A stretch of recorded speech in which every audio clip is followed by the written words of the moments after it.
Hey guys, I'm Jax, and this is my spoiler review for Stranger Things Season 4 Part 1. Ending explained, reveals, revelations and twists, all the things that happened in the finale, Episode 7 of Season 4. So Season 4 opens up, back in the past, we get a flashback of Hawking's lab, and all the numbered kids are all there, and they're all bald, and they're all doing their magical superpowers, and all that kind of stuff, and then we see, or we don't see, but we hear, in the background, behind closed doors, a huge massacre, they're all killed, then right at the end, we get little baby 11 with crazy CGI deepfake that just looks stunning, maybe just the tiniest bit too shiny, but pretty much perfect, just crazy. I honestly can't get over how good that kind of de-aging CGI-ness is getting now. Like it was flawless. She's got blood all over her, blood coming out of her eyes, and it's implied that she's murdered and massacred everyone. At first, I found this just an exciting, amazing opening, really like interesting and kind of cool to see all these different numbered people, but it also kind of felt like a, embracing that everyone loathed that episode where 8 rocked up, and so they're like, she killed them all. Don't worry, she killed them all. And we're hinting that 11's, she's got a dark past, and she's a bit dangerous, and all that kind of stuff. And it's really, really fun in all those ways. And in episode 1 of Season 4, we also get our new big bad. The Mind Flayer, he's kind of disappeared. He's gone off the back burner a little bit. And we get this new character who is the Dark Wizard. This slimy character who looks like a reject from Hellraiser. Or, one of those kind of gory, gooey 80s films. And not to say like a reject like he looks bad or anything. He looks incredible. Vecna. Vecna, great name as well. I love that they grabbed a name from the D&D game as well, like the Mind Flayer. It doesn't feel repetitive somehow. It just feels like really fitting. Really like that. Great name as well, just Vecna. And he looks amazing. Like the whole design of him, the way all the tendrils are kind of moving and crawling around him. I think that was kind of what made him stand up above, like just being like, oh yeah, he looks like one of Pinhead's friends or something from an 80s film. Yeah, Hellraiser, this, that, other examples of films. But the way it's like moving and just constantly kind of sliming and slithering over his body as he moves about and does all his Vecna business. Spectacular. But who is Vecna? And why does that guard want to help 11? Why does he look super evil and sus? Well, because, of course, they're combined and intertwined, and in a big twist and reveal and revelation moment, we find out that number 1 is in fact the guard, because, of course, he is. I'd be surprised if anyone was super shocked at that point. There just was too much talk of like, number 1, he's gone, he's disappeared, he's off the grid, we don't know what happened to him. But this guy has just got so much invested in 11, but I do have questions as to like why he's there. Why is he a guard or an orderly or whatever he was doing there? Like, was that Chip like suppressing his powers? It must have been, right? Because if that wasn't suppressing his powers, why didn't he just massacre them all at any point? Did he kind of want to get 11 on his side? I suppose. But it all kind of feels a bit like because the plot needed to happen and we wanted to do something for 7 episodes and then be like, twist, did we shock you? Didn't shock me there, but you know what I love about a twist and a big reveal and revelation is when you have one thing where the whole time I'm like, this guard / orderly / whatever he is, he's definitely number 1. He's definitely one. Like it's gonna... I was like, every scene I'm like, don't back down. You might think it's too obvious at this point, Jax. Don't back down. You're right. You follow your gut. Trust your guts. And, then there's that big reveal where he's all like, pow, pow, pals, look, 11, you and me, we're not so different, you and I, 11, I'm number 1, and they show their thingies, and I'm like, yes, amazing, I knew I was right, of course that's gonna happen, but it didn't like kind of wow and shock me and surprise me and make me look back on the season. It really just made me go, why is he a guard or orderly? I still don't understand that, I still feel like they didn't explain that properly, so here I am doing an explained video where I go, I don't think they explained it. I could be wrong, but I just think it's kind of like for plot or whatever, or I don't know. I guess they just wanted him there, keep your enemies close, your friends closer, the other way around. It just feels bizarre and it doesn't really make sense to me. Like, why hide? Why make it like be like, ooh, number 1, he's gone. He's right here, he's under our noses. Oh, it just feels like because they want to have a twist. But the best thing about a twist is when there's kind of a better twist, a deeper twister, another twist hiding underneath that twist for a double twist. And this does that exactly, and it does it perfectly. And it's a really great reveal of being like, ooh, the kid in all those flashbacks at the house, the haunted house that we get this season that looks amazing with the spooky clock, with that spooky clock chime that keeps going on every time Vecna gets into everyone's minds and does his Freddy Krueger-ness, which I also really like that they just went, yeah, Freddy Krueger. Like, sometimes they just have to kind of, nod and wink at the thing they're kind of referencing pretty heavily. Even though I do feel like this season didn't feel like it was, like, referencing stuff and being like, it's the thing. Like, last season had that guy who was just the Terminator, And at one point, they're like, something Arnold Schwarzenegger, and I was like, yeah, we get it. Just, maybe...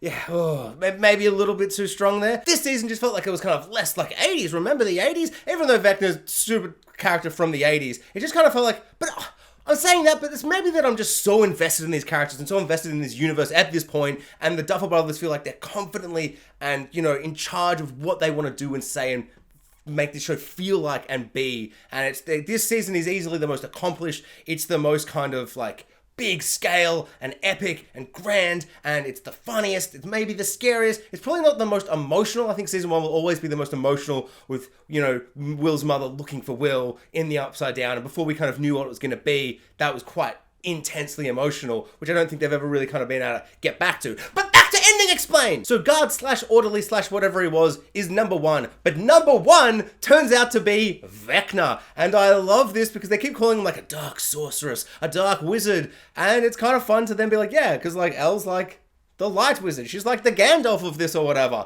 And I've got to be honest, quite annoyed before the reveal started, revealing itself and doing the whole thing. All the music's building up. It's like, this is reveal music. And,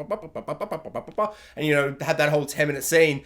I was kind of annoyed that they're like, it's not a retcon because it's all in one season, but it was kind of like, you really set up that 11 had this dark past and for some reason she killed them all, and that's so brutal and horrifying. But I wasn't like blaming her. I didn't think she was like a monster.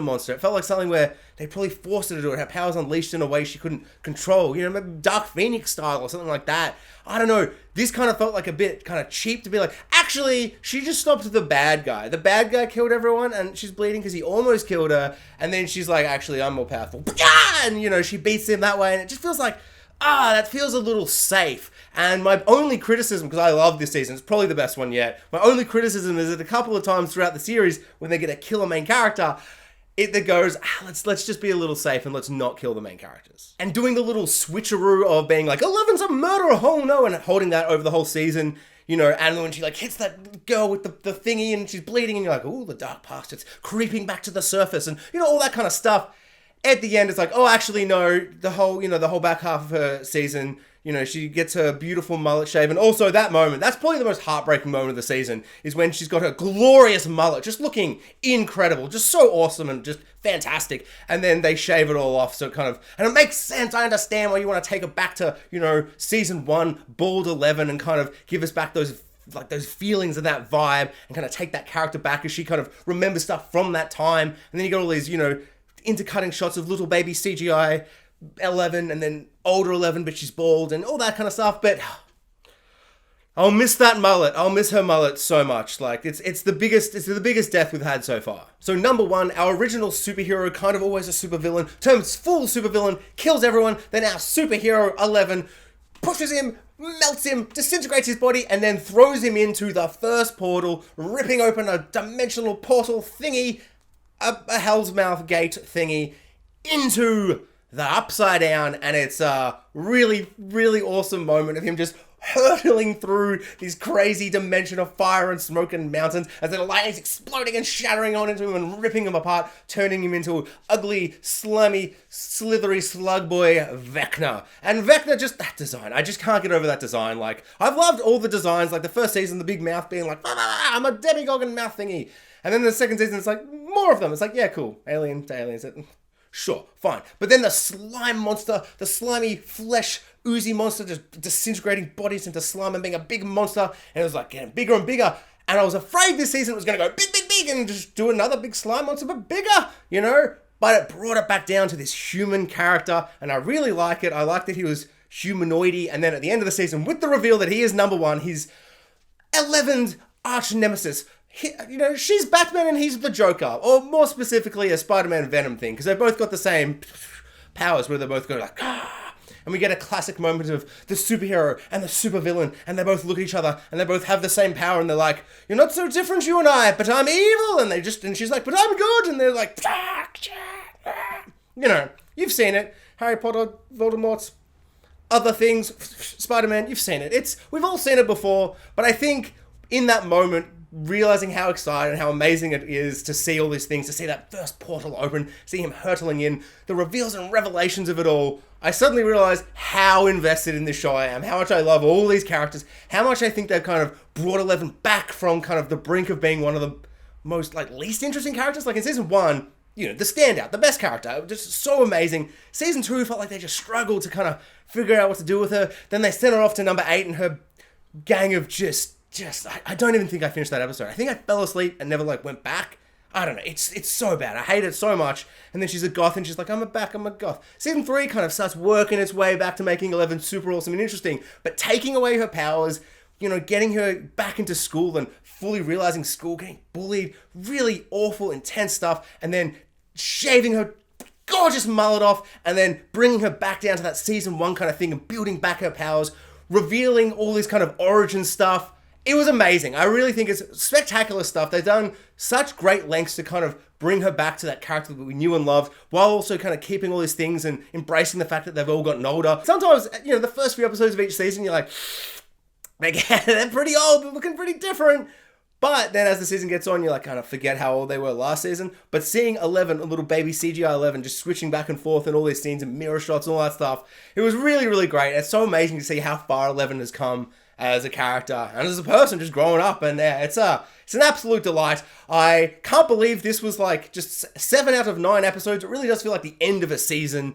But I guess if just 9 episodes came out, it'd be like, oh, we're almost at the end of the season. And we've had the big reveal and revelation, and all the characters and plots have coming to a head, and they'll all interject and intertwine in the last 2 episodes, which is going to be a whole second part. But I guess it's 5 hours, so it's pretty much like another whole season, if you look back at the timeline of season 1. So Vecna is still out there. 11 knows the truth. Her powers are coming back to the surface. We're probably going to have a big face-off showdown kind of thing. I would be super interested, though. Do people want her to kind of face off and defeat Vecna and stop him this season, leaving the 5th and final season to kind of have a final big bad? The Mind Flayer just comes back and it's like, I'm the big bad, oh, I'm the Emperor, and that was just Snoke or whatever the hell. Well, another reference of something you don't hate. I shouldn't have brought that up. Because I think the way they've set this up with him being number 1, and now he's gone all dark dimension, evil, Vecna-ish, and slimy slime ball, I think that he's kind of been more interesting and visually more appealing than the Mind Flayer was. I did like the slime big thing in season 3, the big fleshy slime ball, but they didn't really have a personality and a character behind it. So I think I am kind of hoping that he stays around and he becomes the big bad of the show. Maybe him and the Mind Flayer can team up together, or maybe he's controlling the Mind Flayer all along, and all those slimy tendrils that we thought were connecting to him from the Mind Flayer controlling him, and they call him he's like the lieutenant, they were just henchmen, the flesh doggy boys, but he's like a lieutenant or whatever, or a sergeant, or what do they call him? I would kind of like the twist to be actually he's the king of the Upside Down, and the Mind Flayer is I don't know, his hell dog or something like that. I think that would kind of be more interesting. I don't know if they're going to go that way, but I really hope he stays in it for longer than the 2 episodes. Although it's 5 hours, so that's still a lot of time for him to get some Vecna grossness going on. My only issue with Vecna would be that he kills everyone in these gruesome, horrific ways, twisting and contorting, and it's terrifying and awful. But then halfway through the season, he gets a main character, and she's just up in the air, and I just cannot imagine her bones cracking and splittering and her falling to the ground right now. They're not going to do it, and then she's running through a brilliantly lit, amazing house all ripped apart. It kind of reminded me of Doctor Strange, but even more grotesque and gruesome and horrific, and everything's floating and it's red, and there's stairs going to nowhere and doors floating, and it's just amazing. But the whole time I'm like, yeah, she's running to that thing, and she's going to make it. They can't kill her like this. He's too gruesome in his deaths. And I'm afraid they're going to do the same thing with Nancy. That moment where, the rope is going up and down, and I'm like, you could just cut. There's a lot of moments where you're you could just cut quickly and just have them all down. Have one of them go, have Robin do the climbing and be like, oh, that was fun. Then go, bam, bam, bam, all done. The whale's building. I'm like, Steve's going to stay. He's going to be the last one to go up. He's going to be the last one to go up, and then he's going to get killed. Don't kill Steve. You kill Steve, I'll stop watching. I won't stop watching, but I'll be furious. But then they tricked us, and they had Nancy go up second last, and then she's falling through, and I'm like, oh my god, we're almost at the end of the episode. They're going to kill her. And they didn't, and I just can't imagine them killing her at the start of episode 8. It feels like they're going to kind of shy away from that and back down again. So that's my biggest issues with that kind of ending, even though I love the reveals and revelations of Vecna number 1, all the things. I am afraid that Vecna, even though he looks and seems very menacing, when he's actually dealing with main characters, he's still, I don't know, they're just not pulling the trigger on that. And I don't want to see any of these characters die. I don't. That's why I like all these characters so much. When Nancy goes into that thing and she's in the pool from the first season, I was like, oh my god, I felt sick. And then it cut away, and then it didn't ever cut back and kill her, and I just feel I don't know, you shouldn't put them in these situations unless you're going to pull the trigger. Otherwise, by a certain point, you start to kind of lose that menace and that feeling of like actual dread when any main characters are in there. And I have a feeling it's because they want the show to still be really fun, because so much of the show is fun, even though it's spooky and scary, and there's ghouls and demons and the demigons ripping people's faces off. It's still quite a lot of fun, and all the characters are running about having fun, and it's such a fun show to watch. Like, fun is just such a big word there. And I'm afraid that they're kind of fun over, like, you know, actual suspense and actual kind of tension, because it's going to get lost if Nancy survives. Even though I don't want her to die, and that's why it will work if they kill her, but I think maybe you should have put that into that twist reveal. Oh, it's Vecna's number one! But also have the tragedy of Nancy dying in that moment. But yeah, that's my ending explained, screaming about Vecna. Who was Vecna? Number one, as I said a million times. Thanks for watching, guys. Like, subscribe, hit the notification bell, and comment below. I'd love to know what everyone thought of Season 4 Part 1 and the ending, the twists, the reveals, and revelations. What do we all think of Vecna?